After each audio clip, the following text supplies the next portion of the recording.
بسم الله الرحمن الرحيم. ألف لام را، تلك آيات الكتاب وقرآن مبين. ربما يود الذين كفروا لو كانوا مسلمين. ذرهم يأكلوا ويتمتعوا ويلههم الأمل فسوف يعلمون. وما أهلكنا من قرية إلا ولها كتاب معلوم، ما تسبق من أمة أجلها وما يستأخرون. وقالوا يا أيها الذي نزل عليه الذكر إنك لمجنون، لو ما تأتينا بالملائكة إن كنت من الصادقين. ما ننزل الملائكة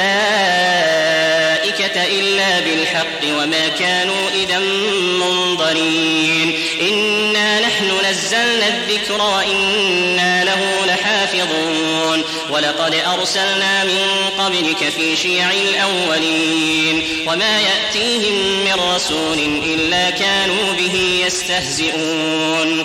كذلك نسلكه في قلوب المجرمين، لا يؤمنون به وقد خلت سنة الأولين. ولو فتحنا عليهم بابا من السماء فظلوا فيه يعرجون لقالوا إنما سكرت أبصارنا بل نحن قوم مسحورون.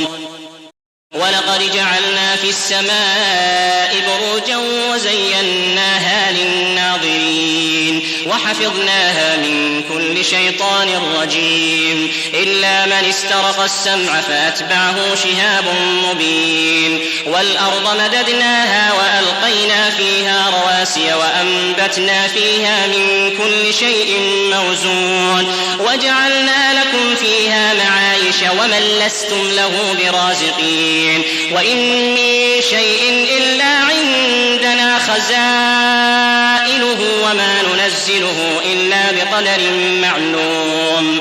وأرسلنا الرياح لواقح فأنزلنا من السماء ماء فأسقيناكموه وما أنتم له بخازنين. وإنا لنحن نحيي ونميت ونحن الوارثون. ولقد علمنا المستقدمين منكم ولقد علمنا المستأخرين. وإن ربك هو يحشرهم إنه حكيم عليم. ولقد خلقنا الإنسان من صلصال من حمأ مسنون والجان خلقناه من قبل من نار السموم.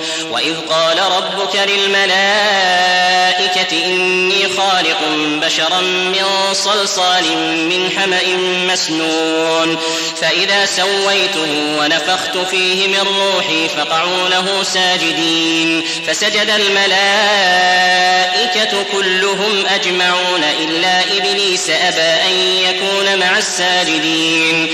قال يا إبليس ما لك ألا تكون مع الساجدين؟ قال لم أكن لأسجد لبشر خلقته من صلصال من حمأ مسنون.